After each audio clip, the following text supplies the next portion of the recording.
আল্লাহর নবী সাল্লাল্লাহু আলাইহি সাল্লাম বলছে, শেষ জামানায় আমার উম্মতের উপরে 3টা বড় আযাব আসবে। তাদেরকে জমিনে ধসাইয়া দেওয়া হবে, পাথরের বৃষ্টি বর্ষণ করা হবে, আর চেহারা বিকৃত করে দেওয়া হবে। আল্লাহর নবীকে সাহাবীরা বলছে, কখন? ইয়া রাসূলুল্লাহ। নবীজি বলছেন, ইজা জাহারাতিল কাইনাত, যখন গায়িকা বেড়ে যাবে, ওয়াল মাআজিফ, বাদ্যযন্ত্র বেড়ে যাবে, ওয়াস্তাহাল্লাতিল খামরা, মানুষ পানির মতো, এরকম পানির মতো হালাল মনে করে মদ পান করতে থাকবে। নবীজি বলছে, তখন হয়তো কাউকে জমিনে ধসাইয়া দেওয়া হবে, কারো উপরে পাথরের বৃষ্টি বর্ষণ হবে, কারো চেহারা বিকৃত হয়ে যাবে। হতে পারে যুবক এমন কোনো দিন যে সারা দিনে 5 ওয়াক্ত নামাজ পড়ো নাই, আর সারা দিন সারা রাত মোবাইলে নারী ছবি, উলঙ্গ দৃশ্য, গান বাদ্য, জিনা ব্যভিচার, মদ জুয়ার আড্ডায় পড়েছিলা, এভাবে রাত 3টায় ঘুমায় গেলা। হতে পারে যদি কোনো দিন কল্পনা করো তো, যদি কোনো দিন ঘুম থেকে উঠে দেখো তোমার চেহারা হয়ে গেছে শূকরের মতো, কুত্তার মতো, বাঁদরের মতো, হতে পারে না? কথা বলে না? নবী সাল্লাল্লাহু আলাইহি সাল্লামের 1450 বছরের কোনো কথা ভুল প্রমাণিত হয় না। এই পৃথিবীতে বনি ইসরাইলের পূর্ববর্তী জাতির নাফরমান মানুষকে আল্লাহ তাআলা চেহারা বিকৃত করে পশুর আকৃতি, বাঁদরের আকৃতি বানায় দিছেন, এ কথা কোরআনে আছে। এ কথা কোরআনে আছে। যুবক 14 বছর, 16 বছরের, 18 বছরের অসংখ্য ছেলে আছো তোমরা এমন, গুনাহ করতে করতে, নারী দেখতে দেখতে, গান শুনতে শুনতে, জুয়া খেলতে খেলতে, হারাম করতে করতে তোমাদের চেহারা ভিতরে ঢুকে গেছে, সাফার কোডি ভিতরে ঢুকে গেছে। এত কম বয়সী ছেলে আরেকটু ফিটফাট, আরেকটু সুন্দর, আরেকটু মায়াময়, আরেকটু নাদুস নুদুস দেখা যাওয়ার কথা ছিল, কিন্তু গুনাহ তোমার শরীর নষ্ট করে দিছে। তুমি ইনসাফের সাথে দেখো। অতএব আজকে তোমাদের কাছে অনুরোধ করলাম, তোমরা গান বাদ্য মোবাইলের আসক্তি ছেড়ে দাও, ছেড়ে দাও বাপ। হযরত আবু বকর সিদ্দিক রাদিয়াল্লাহু তাআলা আনহু বলছেন, আল গিনা মাজামিরুশ শাইতান, গান হচ্ছে শয়তানের বাদ্য। ইমাম আজম আবু হানিফা রাহমাতুল্লাহ আলাইহি বলছেন, সিমাউল আগানি ফিসকুন, গান শোনা প্রকাশ্য পাপ, ওয়াত্তালাজ্জুজু বিহা কুফরুন, গান শুনে মজা পাওয়া কুফরি, কুফরি, কুফরি। গান শুনে মজা, এই যে গান শুনা, এরপরে এই যে এমন তাল মারে না, এমন, এরপরে ঢোলে, এরপরে হাত বাড়ি দেয়, পাও বাড়ি দেয়, এরপরে গায়িকা নর্তকীর গায়ে টাকা দেয়, টাকা ছাড়ে। হ্যাঁ, মনে রাখবা ভাইয়া, যেখানেই বাদ্য বাজে, সেটা যদি ধর্মের নামে গান হয়, ভক্তিমূলক গান হয়, পীরের নামে গান হয়, মাজারের নামে গান হয়, আর অন্য সিনেমার নামে গান হয়, একই রকম হারাম, একই রকম হারাম, একই রকম হারাম। এটা যেখানেই বাদ্য সেখানেই হারাম, সেখানেই হারাম। যেখানেই নারীর আড্ডা সেখানেই নেশার আড্ডা, সেখানেই গানের আড্ডা। 3 জিনিস এক ক্ষতি আনে, মদ, নারী আর গান। এ 3টা এক ক্ষতি আনে, এক দাগে। যেখানে মদ আছে সেখানে নারী আছে, সেখানে গানও আছে। যেখানে গান আছে ওখানে নারীও আছে, নেশাও আছে। 3টা কি? এক ক্ষতি আনে, এক ক্ষতি, এক দাগে। এক ক্ষতি আনে 3 দাগ। এই 3 জিনিস বরাবর। অতএব কোনো নামে বাদ্য বাজানো যাবে না, কোনো নামে, ভক্তির নামেও না, অভক্তির নামেও না। আল্লাহ আমাদেরকে হেফাজত করেন। প্রিয় যুবক ভাই, আমার শেষ অনুরোধ দোস্ত, তোমাদের কাছে নওজোয়ান অনুরোধ করছি, আমার শেষ 2টা ওসিয়ত। 30 বছরের নিচে তোমাদের যাদের বয়স, তোমরা হাত তোলো, হাত উঠাও। 30-এর নিচে যাদের বয়স, হুজুর দেখেন, আপনি দোয়া করে দেন হুজুর, আল্লাহ যেন করে কবুল করে। কোন মাশাআল্লাহ, মাশাআল্লাহ, মাশাআল্লাহ। হাত নামাও, হাত নামাও। আমার 2টা ওসিয়ত নওজোয়ান আমি বন্ধু তোমাদের কাছে পেশ করলাম। ভালোবেসে আসছো, মহব্বত করে আসছো দোস্ত। আমার 2টা ওসিয়ত। 1 নাম্বার, চোখের হেফাজত করো, নারী দেখো না, ছবি দেখো না, গান শুনো না, অশ্লীল দৃশ্য দেখো না। আব্বা, যে নারীর চাহিদা আল্লাহ বিবাহিত পবিত্র হালাল স্ত্রীর মাধ্যমে পূরণ করে দেবে ইনশাআল্লাহ। ওয়েট ওয়েট ওয়েট, অপেক্ষা করো, পূরণ হবে ইনশাআল্লাহ। তোমার বাবা দাদা পূর্বপুরুষ স্বামী স্ত্রীর পবিত্র বন্ধনে এভাবে আসছে, তুমিও এক মা বাবার পবিত্র বন্ধনে তুমি পৃথিবীতে আসছো। অতএব মিলে যাবে, তুমি সবর করো, নষ্ট হয়েও না, চরিত্রহীন হয়েও না। চরিত্রহীন রে কেউ মনে রাখে না রে আব্বা। নষ্ট মানুষকে কেউ স্মরণ করে না, অসৎকে কেউ স্মরণ করে না, থুতু দেয়। আর 2 নাম্বার কথা হলো ফজরের নামাজ জামাতের সাথে পড়ো। বলো, আমার একটা ছোট্ট মেহনত আছে, আমি সারা দেশব্যাপী একটা ছোট কাজ করি, সেটা হলো ফজর ক্যাম্পেইন। আমার শায়েখ আল্লামা মুফতি মুশতাকুন নবী কাসেমি, এটা হুজুরের দেওয়া আমানত আমার কাছে। হুজুর বলছেন এই কাজ করতে, ফজর ক্যাম্পেইনের কাজ করি, অর্থাৎ ফজরের নামাজের প্রচারণা, ফজরের মুসল্লি বৃদ্ধির চেষ্টা, এটা আমার একটা মেহনত। আমি অনেক দিন থেকে এই কাজটা করি, আমার শায়েখ এটা আমার দায়িত্ব দিচ্ছেন, করি। অর্থ হইল কি করবা, একজন যুবক শুধু সিদ্ধান্ত নিবা যে আমি ফজরের নামাজ পড়ব, আমার একজন বন্ধুকে ফজরের নামাজের জন্য উঠাবো। তোমরা হইবা 2 জন, তোমরা এবার আরো 2 জনকে বলবা, হবে 4 জন, তোমরা 4 জন আরো 4 জনকে বলবা, হবে 8 জন। এভাবে বাড়বে, ফজরের মুসল্লি বাড়বে, ফজরের মুসল্লি বাড়বে, মাহাদির সৈনিক বাড়বে। ফজরের মুসল্লি যারা, মাহাদির সৈনিক তারা। ফজরের মুসল্লি যারা, দাজ্জালের বিরুদ্ধে লড়বে তারা। ফজরের মুসল্লি যারা, বিশ্বময় কালেমার পতাকা উড়াবে তারা। এজন্য ঈসা আলাইহিস সালাম আসরের ওয়াক্তে নেমে আসবেন, আর ফজরের নামাজের পরে ফজরের মুসল্লিদেরকে নিয়ে মাহাদি ঈসা এবং ফজরের ইমানদার মুজাহিদ মুসল্লি ফজরের পরে দাজ্জালের বিরুদ্ধে, ইহুদিদের বিরুদ্ধে শেষ চূড়ান্ত লড়াই শুরু হবে। আসরের নামাজের ভিতরেই মসজিদে আকসা বিজয় হয়ে বিশ্বময় কালেমার পতাকা উড়বে। এটা হাদিসের বাণী। আল্লাহ বলেন, কোন ব্যক্তি যখন গানে, বাদ্যে, গায়িকায়, নায়িকায়, এই গানের ছবি, নৃত্যের আসর, এগুলোতে যখন মগ্ন হয়ে পড়ে, মনোযোগ দিয়ে দেয়, ব্যস্ত হয়ে যায়, খোদার কসম দোস্ত, আল্লাহ তখন বলে, ওয়া ইজা তুতলা আলাইহি আয়াতুনা, এমন নাফরমানের সামনে যখন আমার কোরআন পড়া হয়, ওয়াল্লা মুস্তাকবিরান, সে তখন অহংকার করে মুখ ফিরায়,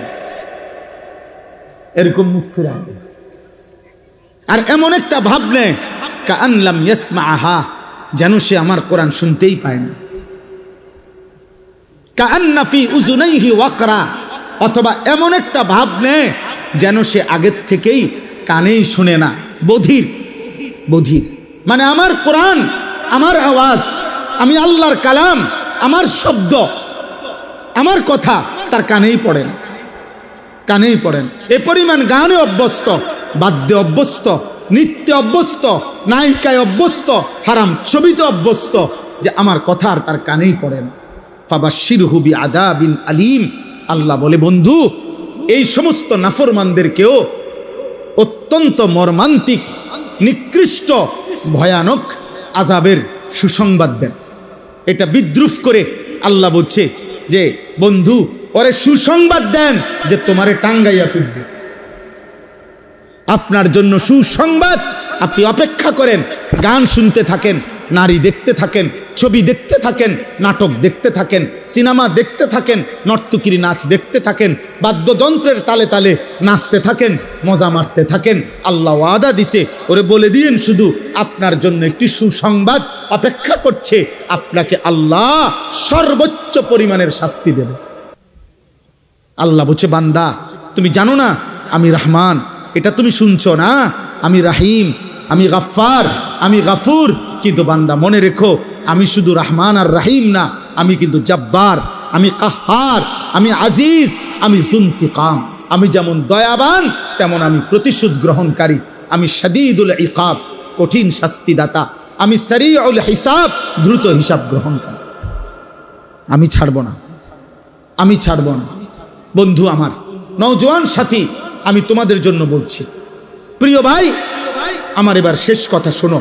কোরআনুল কারীমের এই আয়াতের মাধ্যমে এ কথা স্পষ্ট প্রমাণ হলো, একজন মানুষের জন্য, মুমিনের জন্য, কোন ইমানদারের জন্য গান, বাদ্য, গায়িকা, নায়িকা, গানের আসর, নৃত্যের আসর, গান বাদ্যের আয়োজন, এই নাটক, সিনেমা, ক্রীড়া, কৌতুক, হাসি, ঠাট্টা, ফালতু বিনোদন, বেহুদা সময় কাটানোর হারাম, সম্পূর্ণ হারাম, নিষেধ।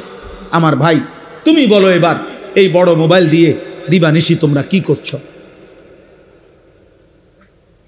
তোমরা কি করছো? 16 বছরের 14 বছরের, হ্যাঁ জরুরি কথা বলছেন, জরুরি কথা বলছেন। আজকে লক্ষ লক্ষ যুবক অনলাইনে মোবাইলে জুয়া খেলে, জুয়া, হায় জুয়ারি, হায় নেশাখোর, নারী লোভী, এই মোবাইলের আসক্ত যুবক। একটা কথা মনে রাখো, এই পৃথিবীতে মানুষ পাপীকে মানুষ নামে ডাকে না, পাপের নামে ডাকে। আবার বললাম, আবার শোনো আমারই কথা, মানুষ পাপীকে মানুষ নামে ডাকে না, পাপের নামে ডাকে। কোনো সুদখুরকে মানুষ মানুষ বলে না, সুদখুর বলে সুদখুর। কোনো ঘুষখুরকে মানুষ মানুষ বলে না, ঘুষখুরকে বলে। কোনো নেশাখোর তারে মানুষ আর মানুষ বলে না, তারে বলে মদখোর, নেশাখোর, গাঁজাখোর, ফুট্টাখোর, বাবাখোর, ডাইলখোর, ইয়াবাখোর, হারামখোর, হারামখোর। অতএব জুয়ারিকে, এই নাফরমান, পৃথিবীবাসী তোকে জুয়ারি বলবে, জুয়ারি। তোরে আর কোনোদিন মানুষ বলবে না। তোর 100 বছর পরে, 100 বছর পরে তোর নাতিরে মানুষ বলবে, সর, তোর দাদা ছিল জুয়ারি, তোর দাদা ছিল নেশাখোর, তোর দাদা ছিল সুদখোর, বেড়া জ্বালাইয়া কইলা করে লাইছে গেরাম সুদ খাইয়া, সর তুই এনতে বেড়া। শুধু তুমি না, তুমি তোমার আগামী জেনারেশনকেও কলঙ্কিত করে গেলা, লজ্জিত করে গেলা, লজ্জিত অপমানিত করে গেলা। মোবাইল প্রয়োজন থাকতে পারে কারো, প্রয়োজনকে প্রয়োজনের মধ্যে সীমাবদ্ধ রাখো। যেখানে অফিসের কাজ, ব্যবসার কাজ, চাকরির কাজ, পড়ালেখার কোনো কাজ, ঠিক আছে দোস্ত, প্রয়োজন তো প্রয়োজনই। মোবাইল ধরা কেউ হারাম বলে নাই। মোবাইলের হারাম ছবি, হারাম গান, হারাম দৃশ্য, হারাম নারী, সেটা হারাম বলছে। বড় মোবাইল এমনি হাত দিয়ে ধরা হারাম, সেটা না। তুমি নিয়ন্ত্রণ করো নিজের, আখলাকের হেফাজত করো। চরিত্রের সৌন্দর্য, প্রকৃত সৌন্দর্য, চরিত্রের পবিত্রতা, এটাই মূলত ভদ্রতা। আরবিতে একটা বিখ্যাত কিতাব আছে, লাতাইফুল মাআরিফ, ইবনু রজব হাম্বলি রাহমাতুল্লাহর কিতাব। উনি সেখানে লিখছেন, প্রত্যেকটা রাত সন্ধ্যা পৃথিবীবাসীকে ডাক দিয়ে বলে, হে পৃথিবীবাসী, আমি একবারের জন্যই এসেছি, আমি আর কোনোদিন আসবো না, তুমি আমারে কদর করো, নষ্ট করো না। প্রতিটা ভোর জগৎবাসীকে এক ডাক দিয়ে বলে, হে জগৎবাসী, আমি একবারের জন্যই এসেছি, আমি আর আসবো না, আমারে কদর করো, নষ্ট করো। 16ই নভেম্বর 2025 রোজ রবিবার, খোদার কসম বন্ধু, পৃথিবীতে এই শিরোনাম আর কোনো দিন হবে না।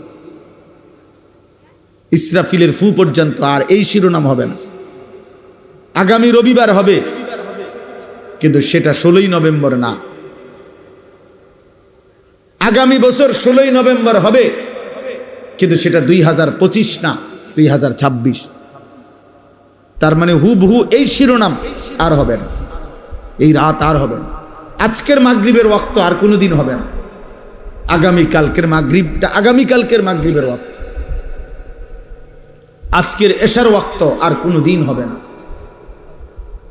আজকের জোহরের ওয়াক্ত আর কোনো দিন হবে না। সারাদিনে এক ওয়াক্ত নামাজ যারা পড়লা না সারাদিন, তুমি মুসলমানের ঘরে জন্ম নিছ?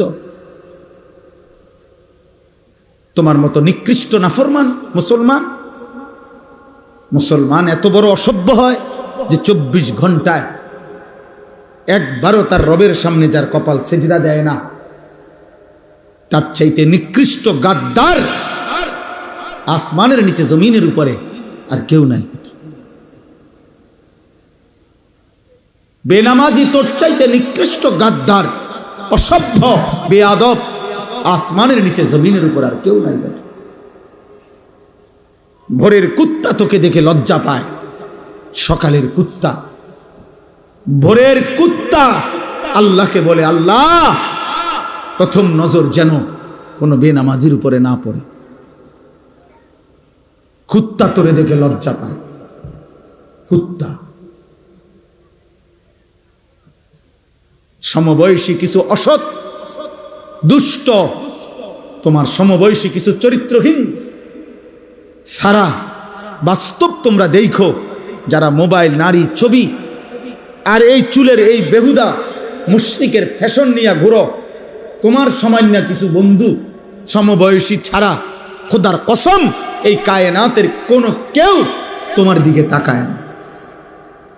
এই পৃথিবীর কোনো মানুষ, কোন ভাগ মানুষ বিবেকবান তোমার মতো লম্পটের দিকে, চরিত্রহীনের দিকে, নারী ছবি আর জিনার ব্যভিচারের দৃশ্য রাতভর উলঙ্গ ছবি নিয়ে যে পড়েছিলা, সকাল 8টা বাজে 9টা বাজে যেই জানোয়ার ঘুম থেকে উঠলা, তোমার দিকে ওই বাস্তব জানোয়ার যেটা কুত্তা, ওইটাও দেখে না। যদি ইনসাফ থাকে তো তুমি দেখো, তুমি চলো আমার লগে, আমার সাথে তুমি চলো কালকের মাহফিলে, দেখো তোমার সাথে আগায় আসে কয়জন, নামাজির দিকে আগায় আসে কয়জন। আও, কেউ তোমার দিকে ফিরে থুতুও ফেলবে না, থুতু। তুমি মনে করছো তোমারে সুন্দর লাগে, তোমার কাছে সুন্দর লাগে, আর পৃথিবীর কারো কাছে না। অথবা তোমার সামান্য, তোমার মতো আরেকজন অসৎ, তোমার মতো আরেক চরিত্রহীন, যার কপালে সেজদা নাই, তোমার মতো আরেক গাদ্দার, যে গাদ্দার তোমার সাথে একই রকম। এই ছাড়া আর কেউ না, এই ছাড়া আর কেউ না। এজন্য প্রিয় যুবক, প্রিয় নওজোয়ান, তোমার কাছে আমি অনুরোধ করলাম,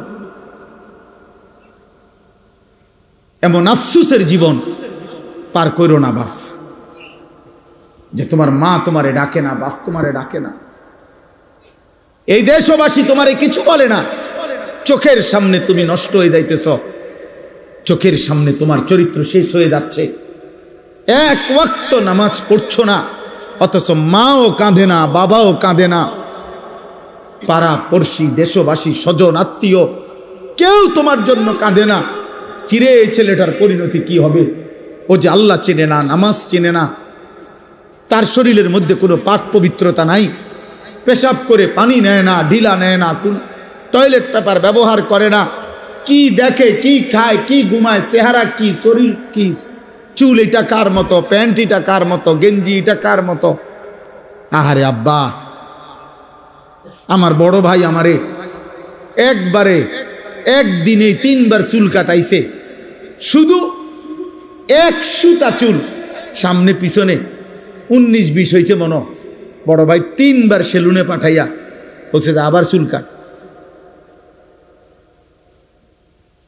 আমি 3 বার চুল কাটছি, ভাই আমারে বলছে এরপরে এখন যায় গোসল কর। আমার পুরা জীবনে আমার এই 44 কেবল একটা 4টা ফুলওয়ালা রঙিন সাদা টুপির মধ্যে 4টা ফুলওয়ালা একটা টুপি পরছিলাম। আমার আব্বা প্রথম নজর দেখেই আমার মারে বলছে তারে কই ওই টুপি খুলে ফেলতে। আমি জীবনে কোনোদিন সাদা টুপি ছাড়া অন্য কোনো টুপি পরি নাই, আমার সন্তানও যেন সাদা টুপি ছাড়া অন্য কোনো টুপি না পরে। আমি এশার নামাজের আগে আগেই খুলে ফেলছি, আর কোনোদিন পড়ি নাই। সেই ছোটবেলার কমপক্ষে 1997 সালে বা 98 সালে হবে আমার বাবার সেই স্মৃতি। আমি জীবনে একবার একটা পাঞ্জাবি এমব্রয়ডারি করা এদিক দিয়া বাজারে কিনা একটা পাঞ্জাবি কিনছিলাম, কিনা 4 তলা হোস্টেলে থাকতাম, নিচে নাইমে আসছি আসরের পরে। আমার বড় ভাই দেখছে, ডাক দিয়া আমার পাঞ্জাবিটা টান দিয়া ধইরা টাইনা সিরা গায়ের থেকে টুকরা টুকরা করে ফেলছে। বলছি এটা লাগাইলা কেন? দোস্ত আমার, আমি তোমারে আমার বুজুর্গি বুঝানোর জন্য বলি নাই যে এখন আমি মুরিদ বানামু, প্রথমে আগে আমার বুজুর্গিটা শুনে নেন, আমি কত বড় বুজুর্গ, আব্দুল কাদের জিলানির পরে শেষ এই আমি, এটা না। আমি বুঝাইতে চাচ্ছি যে আমার জীবনের সবচেয়ে বড় সৌভাগ্য কোনো মানুষের যে তার উপরে একজন অভিভাবক আছে, কেউ তারে নজর রাখে, কেউ তারে খেয়াল করে, কেউ তাকে টেনে ধরে, কেউ তাকে ফেরায় মন্দ রাস্তা থেকে, গুনার রাস্তা থেকে, ভুল পথ থেকে। কাউকে যদি কেউ ফিরায়, এমন একজন অভিভাবক যদি কারো কপালে জোটে, খোদার কসম এই কায়নাতের সর্বশ্রেষ্ঠ নিয়ামত। খানা তুমি 1000 বার খাইতে পারবা বিরিয়ানি, কিন্তু 1000 বারও যদি তুমি সর্বোৎকৃষ্ট খানা খাও, এরপরও 1000 বারই তুমি বাথরুমে গিয়া এগুলা থুইয়া পড়বা, এটা থাকবে না। এই পৃথিবী ভোগ করলে এটা হারিয়ে যায়, মিলিয়ে যায়, কিন্তু আখলাক শেষ হয় না, চরিত্র শেষ হয় না, চরিত্র শেষ হয়। আমি প্রায় বলি, ফিতাওয়ালা ক্যাসেট ছিল এক সময়, সেগুলো এখন নাই। সিডি ক্যাসেট ছিল এক সময়, চ্যাপ্টা চ্যাপ্টা, পাতলা পাতলা, এগুলো এখন নাই, এগুলো এখন নাই দোস্ত। এরকম বহু প্রযুক্তি আগে ছিল, সেগুলো এখন নাই, ওইগুলো তো হারিয়ে গেছে। কিন্তু ওইগুলোর মাধ্যমে ওই ফিতাওয়ালা ক্যাসেটে যত গান ছিল, যত নারীর গান ছিল, ভিডিও ক্যাসেটের মধ্যে যত নর্তকীর নাচ ছিল, ওই নাফরমান পুরুষ আর নারী যদি তওবা করে না থাকে, তাহলে গুনাহ কিন্তু কোনো দিন মুছবে না। হাসরের ময়দানে বাম কাদের ফেরেশতা আমল নামার মধ্যে ওগুলা লেখা দেখাবে। হতে পারে তোমার 25,000 টাকা দামের মোবাইল হারায় যাবে, হতে পারে ফেসবুক থাকবে না, হতে পারে ইউটিউব থাকবে না, কিন্তু রাত জেগে জেগে যে গুনাহ করছো, নারী দেখছো, ছবি দেখছো, উলঙ্গ নাচ দেখছো, খোদার কসম দোস্ত, বাম কাঁধে ফেরেশতা এগুলা লিখছে, আর এগুলো তো মুছবে না। তওবা না করলে, আল্লাহ মাফ না করলে এগুলো তো মুছবে না। হাসরের ময়দানে ওয়ালাদাইনা কিতাবুন ইয়ানতিকু বিল হক ওয়া হুম লা ইউজলামুন, আল্লাহ বলে হাসরের ময়দানে আমার সামনে তোমার আমল নামার খাতা, আমল নামার বই, ইয়ানতিকু, তোমার আমল নামার বই অটোমেটিক কথা বলবে, তোমার পৃষ্ঠা আমি আল্লাহর সামনে কথা বলবে, কোনো জুলুম করা হবে না। তোমার নেকির হিসাবেই তোমার হিসাব, তোমার গুনার হিসাবেই তোমার হিসাব হবে। এজন্য প্রিয় যুবক, তোমারে কেউ ডাকে না, তোমারে কেউ ফিরায় না। তোমার নারী, ছবি, মোবাইল, গান, বাদ্য, নৃত্য, অশ্লীলতা, বেহায়াপনা, চুল, চেহারা মুশরিকের মতো কেউ তোমারে ডাকে না, বলে না, কিছু বলে না। খোদার কসম, এটারে তুমি সফলতা মনে করো না, এটা তোমার জীবনের সবচেয়ে বড় লাঞ্ছনা, এটা তোমার জীবনের বড় ব্যর্থতা। তোমার কোনো অভিভাবক নাই, তোমার জীবনের বড় আফসোস। তুমি মুসলমানের ঘরে জন্ম নিয়া তোমার এই সেজদার কথা কেউ বলে না। এর চাইতে নিকৃষ্ট জীবন আর কি হইতে পারে? এর চাইতে নিকৃষ্ট, এর চাইতে বদনসিব আর কি হইতে পারে? তুমি ভাবো ভাই, আমি ভাবো, বাবারা সবাই ভাবেন, আল্লাহ তাআলা এই হাত, এই কান, এই নাক, এই কান, এই চোখ, এই জিহ্বা, এই ঠোঁট, এই পা, শরীরের সব অঙ্গ দিয়ে দুনিয়াবি উপার্জন মানুষ করে, কোনো না কোনো কামাই রোজগারি করে মানুষ, দুনিয়াবি উপার্জনের কাজে লাগে।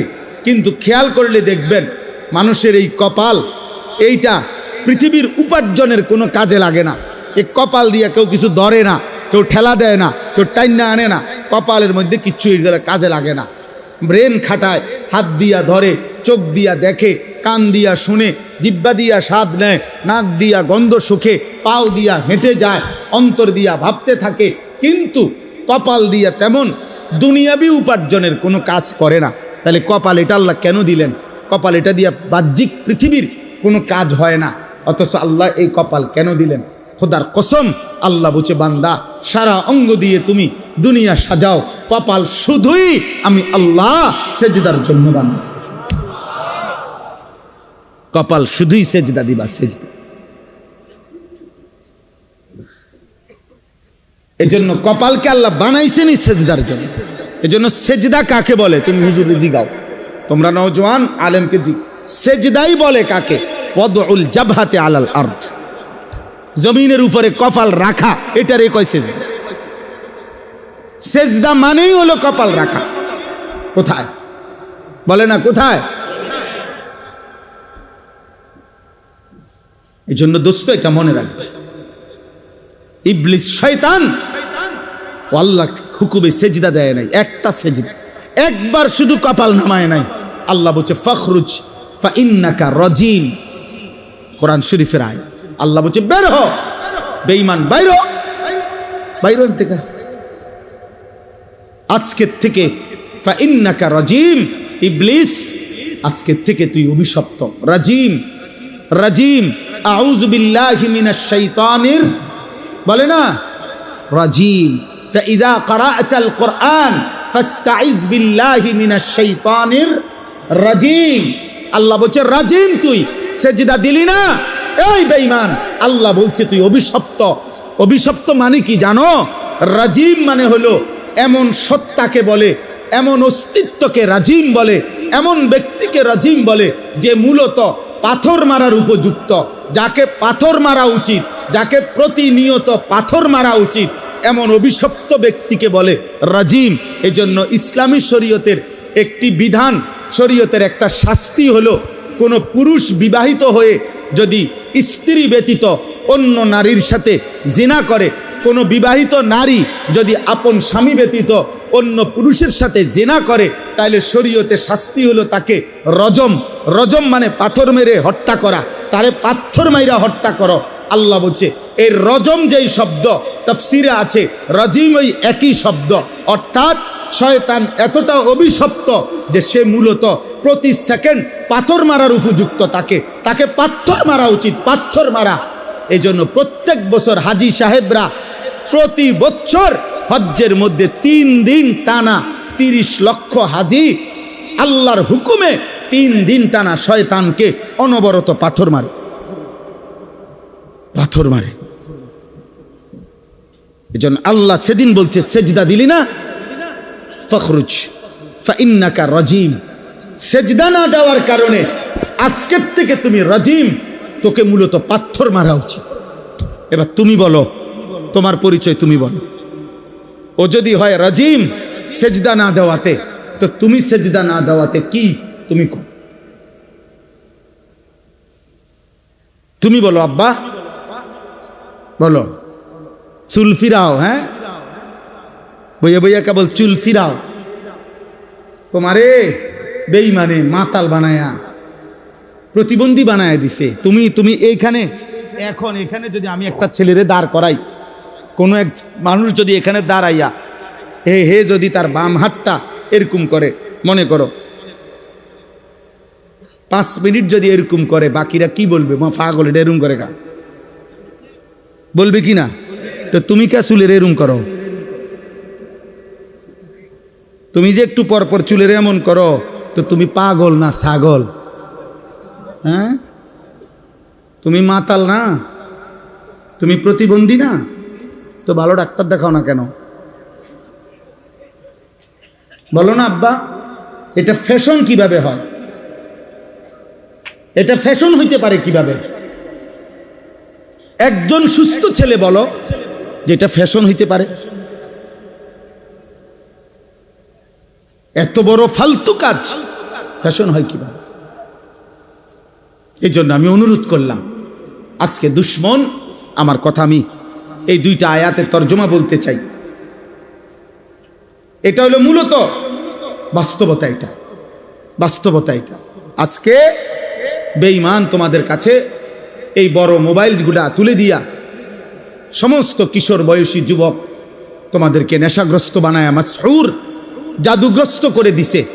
তোমাদেরকে বলে দিছে মোবাইল এটা হাতে রাখবা, তোমার টাকা দিয়ে এমবি ঢুকাইয়া চার্জ দিয়া রেডি রাখবা মোবাইল।